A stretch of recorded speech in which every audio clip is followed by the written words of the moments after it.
Hello folks, it's that time of year and I thought I'd share with you my cars of 2022. Now to make this really fair, I'm only including cars that I've actually driven during the year 2022. And I'm going to break them down into some simple categories: best small car, best company car, best EV, etc. Now I've done a review on almost all of the cars I'm discussing here, so I'll post a link to it in the video description and I'll also pop a link up in the corner of the screen as we get to each one. So starting things off with the best small car, and this might be a massive surprise to a lot of you, but for me it's been the Fiat 500e.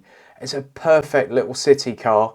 It's got great performance. The 0 to 30 time in it is mad, and it's just so nimble around town. And I've actually found it strangely quite practical. I mean, I've put the weekly shop in there at the weekend. I've had both the kids and my wife and the dog in the car and it hasn't felt cramped.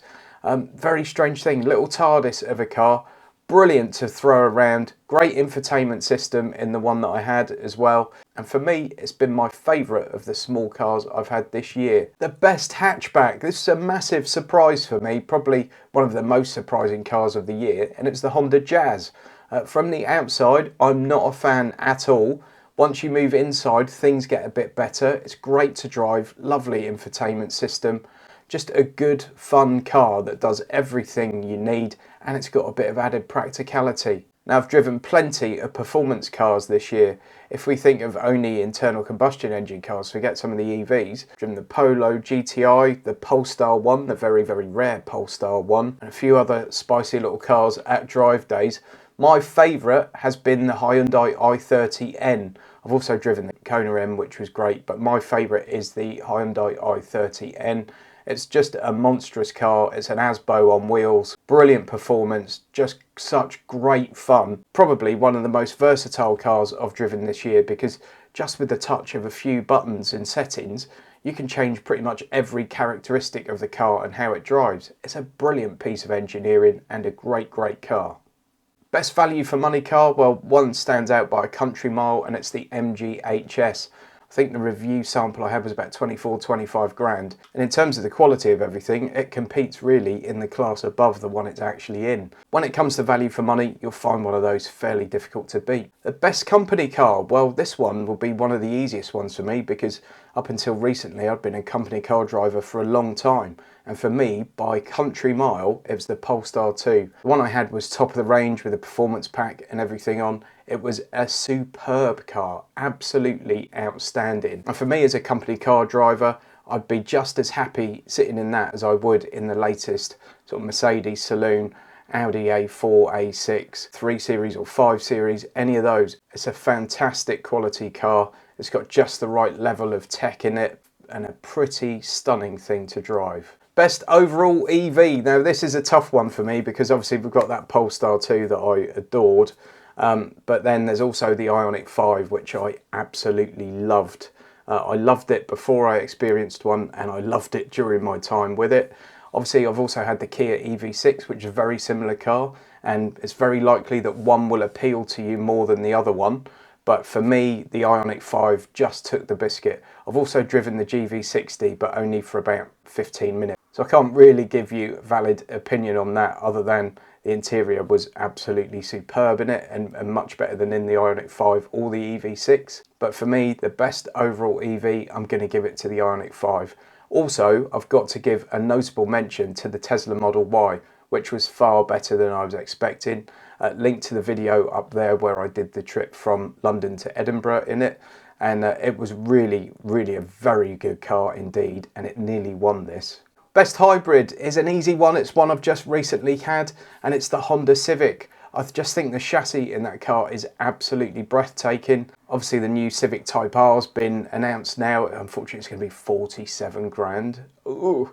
But so far for me, that new Civic is the best Civic I've ever driven. It's brilliant. It's such a fantastic car. Although the styling's not to everyone's taste, it's certainly far more palatable than some of the old Civics. Interior's great. It feels like a premium car. It's a fantastic piece of kit. Best SUV, and this is the only plug-in hybrid on the list I think, is the Lexus NX 450h+. When the man came to pick that up after I'd spent a week with it, I almost knocked him out. It's a fantastic car. Finally, they've got rid of that awful infotainment system and the clunky controls that have sort of bogged down so many Lexus cars over the years, and replaced it with something that's one of the best systems on the market.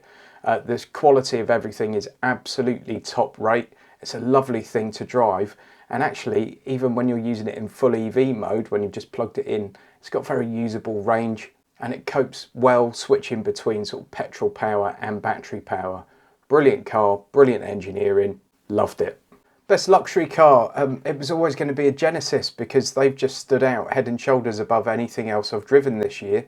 Even at drive days, things I've driven that you haven't necessarily seen a review for, the Genesis cars just sit a step above where they kind of should be for the price. And I think they're competing incredibly well against some of the German cars. Where they don't usually match up is with the frugality. The MPGs a step down from what you'd expect in a lot of the German cars, but they've now added battery power to the range, and I think the brand's going to go from strength to strength because the quality of the cars is first rate. If you're considering a Genesis, just get used to people asking you, is it a Bentley, is it an Aston Martin, or what is that? Because you get asked every time you park one anywhere. And then finally, I think it's only right that I finish the video on a sour note.